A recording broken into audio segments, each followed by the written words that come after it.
yafika le saka yenkunkuma athi wonke umuntu ozaziyo kokokuba unenkunkuma bawukobe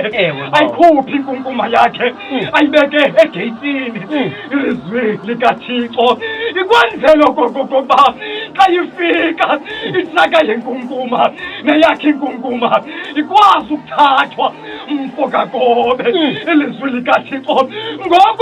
ngoko siza kunyuka intaba ilizwi likaThixo ndiqala okokokuba ukhuphe inkunkuma yakho uyibeke egeyitini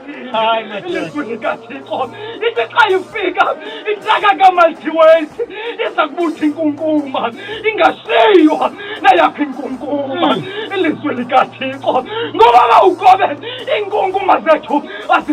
Fani bawo. asifani ezethu inkunkuma kukho inkunkuma ezincinci kubekho inkunkuma eziphathwa ngeplastic bag ezimnyama bawukobe kwaye bawukobe okokokuba zinokukrazulwa iiplastic ezimnyama kungavela amabili ngoba kaloku siyabulaleka umphulaphuli siza kunyuka intaba ngoku siza kuthandaza